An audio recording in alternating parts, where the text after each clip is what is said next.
presents our next LP. It's X. This is a Nintendo Game Boy game released in 1992.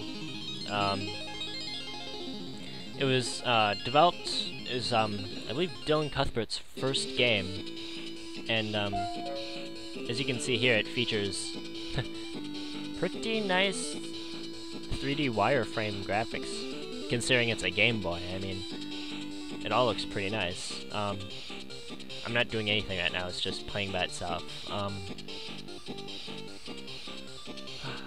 Yeah, this game is where Mr. Cuthbert got his start, I guess. Unless Metroid predates this by a year, I believe, so... Or no. It was around the same time, so... Okay. So let's get started. Nope. Basically, the year is X, X, X, X. Planet Earth is getting overcrowded and stuff, and well, we're looking for somewhere else to colonize. So we find the planet Tetanus 2. We go to start colonizing there, and we discover these power crystals. So we build these reactors to harness the power of the crystals, but suddenly these aliens want these power crystals for themselves, and they start attacking. So we are sent out to deal with the threat. As you can see, we can choose whether we want to start training or we want to just go straight to Tetanus 2 and play. For this, I'm probably just going to do training for right now because I'm kind of don't remember how to play most of this. It's been a couple months. So, and I've been used to playing the new game, Escape, for the DSi. Came out 2010 for DSiWare, and you can still play it on 3DS, so let's go to training. This guy is the commander. He may resemble a certain evil mad scientist from future SNES game, but this is really the first disembodied head commander dude that we shall see. So this is the commander. He's telling us various functions about our tank. We are basically a commando type of guy. We're sent out to deal with the problem ourselves. We are in a battle tank called the Vixiv. You can see that right there, second line, Vixiv. Kind of a weird name, but hey, it works. It's telling you that we can change our speeds from low, medium to high, stuff like that. See? Right now our speed's on medium. See, we can kind of go left and right.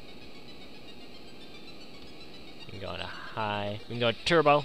It's turbo time. Or we can just go full stop. We can go low. See, we got a little radar there, right above our speed indicator on the bottom of the screen. We also have a compass right above it.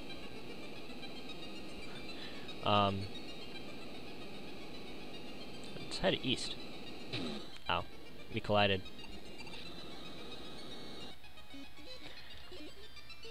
So yeah, that's the basic controls. That on the side is our shield.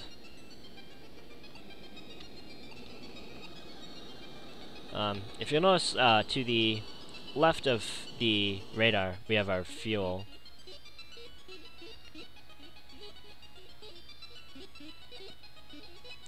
And to the right of it, we have our map.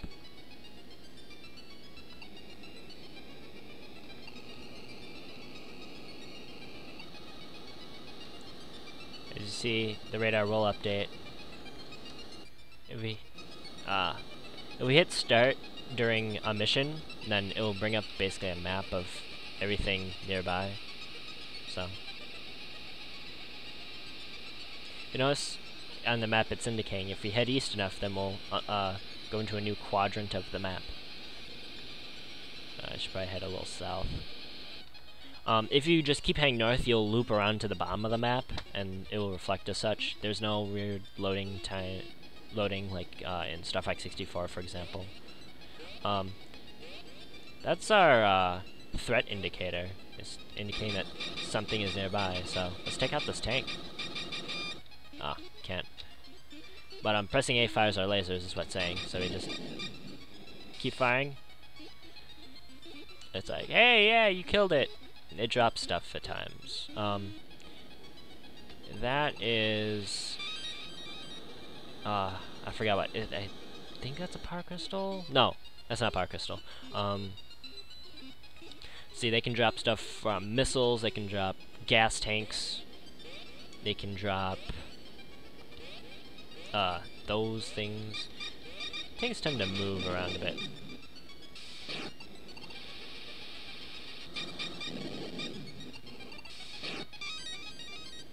Oh. Oh, that's right. Those are actually missile containers. If you keep shooting them, then they'll drop missiles, I believe.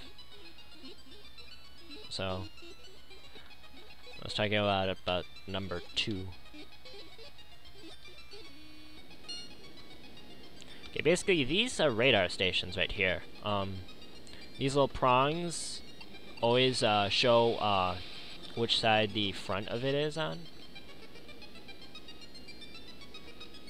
See? And then if we continue forward, we can head into the base. We can head into the base. You see, there's a timer at the top. And here we can basically change what supplies we want, you know? We can buy more shields, we can buy more ammo, gas, yeah, missiles, ammo, and gas. And then over here, you know, it says we can equip lock-on, high explosive, jetpack, or bombs. So, I'm gonna quit for now. You see the radio link there.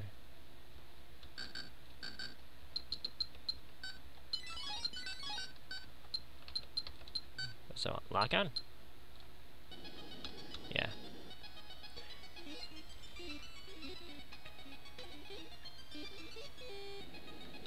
So see, we have lock on right now. Wow, it just filled our missiles. That was, wow. That over there was our missiles. We have 8. We have a max of 8.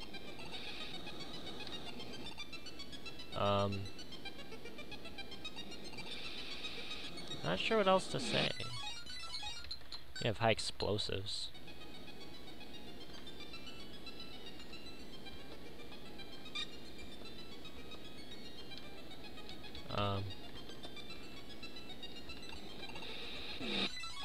We can equip the jetpack.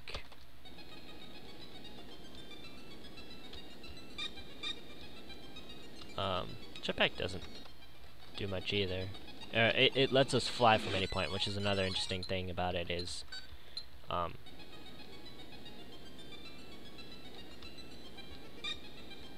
that,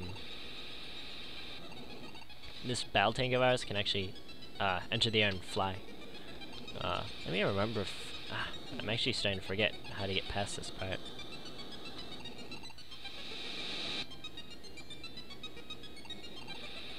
What if it had to be lock-on? Yes, exit.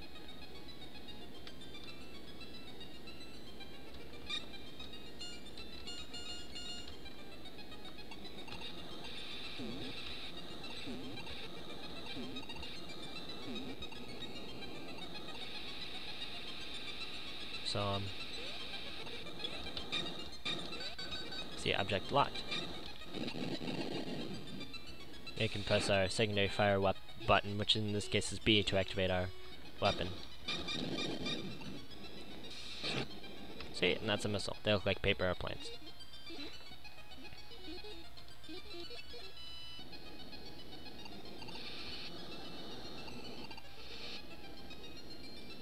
See, with lock-on, once we approach an enemy, we can lock on enemies before blowing them away.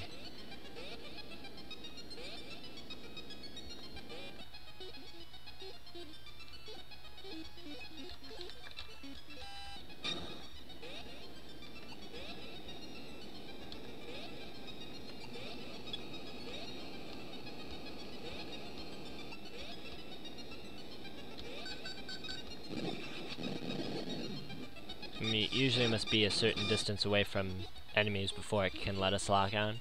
But you want to press the B. See, that was gas. pressing B activates the lock on, whereas so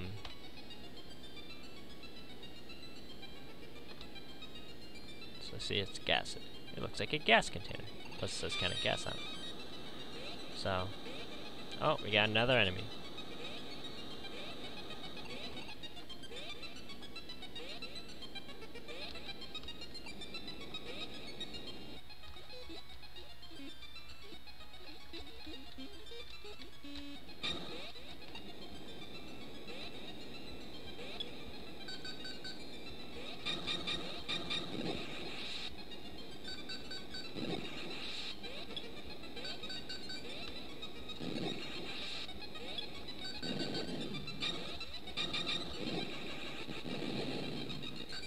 Why can't I hit this guy?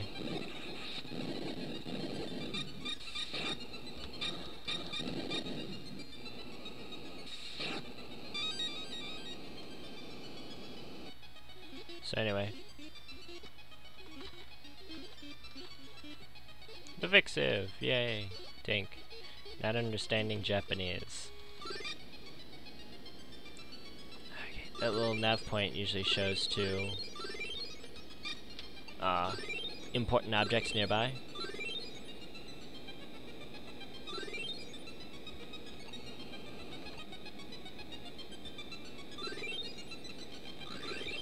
Sort of like a radar, if you will.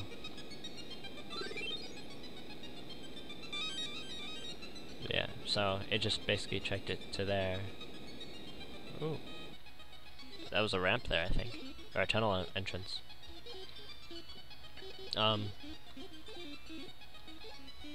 This might be a very long tutorial. Exit. Oh yes. So there we go. We enter the tunnel. We have to wait till we to time it. Go. Alright, here is the tunnel. One of two tunnel themes I like in the entire Game Boy series of games. There's Metroid 2 and then there's this.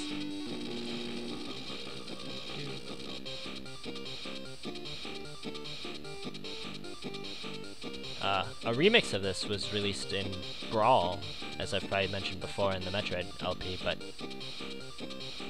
you want to watch out for those walls. You basically just want to get through. You can't shoot. There's no enemies in here in this in the Game Boy game. I don't believe there's usually a time limit either. You just have to get through to the exit, and the junction warps you around. You can go here and purchase stuff. See, military store.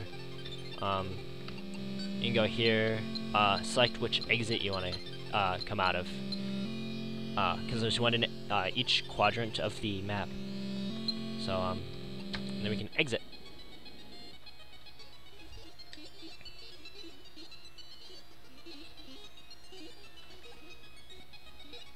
I believe there's a mega tunnel entrance at the middle, but there's a small, see, paper map. There's an entrance to the tunnel at each of the 4 areas. They all lead to the junction in the middle. You can exit from the junction in the middle, or you can continue on to each of the 4 things. You can also buy stuff at the junction. The nuclear silo is sort of like the base of operations. The power cube are I forgot exactly what they are. They serve some function. We'll get to that later then, though. But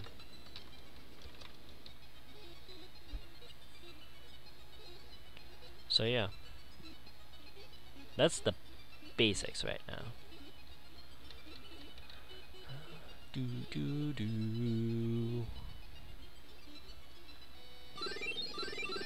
Okay, if we go turbo off of one of these ramps, we start to fly. And it controls where up pushes your nose down, down lifts your nose. You can turn, stuff like that. On the left side is our altimeter. Shows us how high we are. We still take up fuel when flying, so you don't want to just fly around everywhere. Like in the sequel, you can upgrade your total fuel and shields and stuff. So you're just flying around. You can still fire. If you're near an enemy, you can still lock onto them.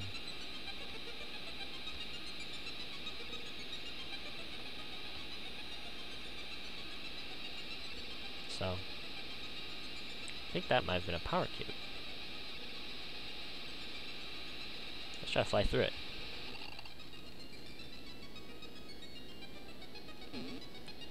If we get hit in the air, we immediately drop down, so.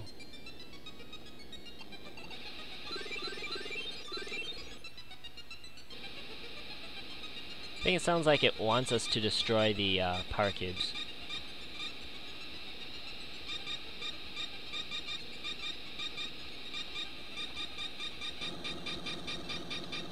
I think so.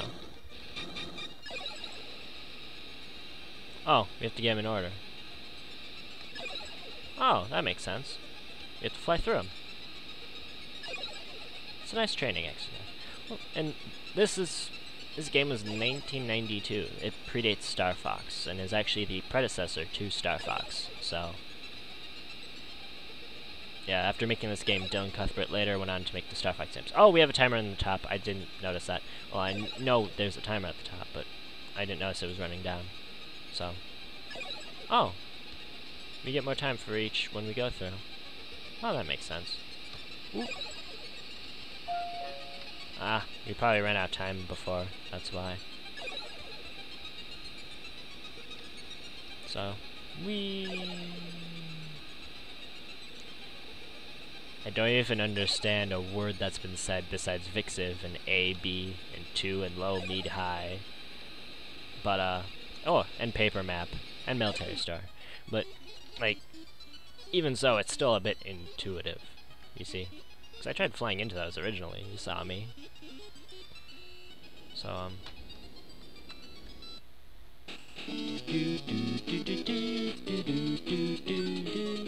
oh, get ready. This is the tunnel to Tetmus 2.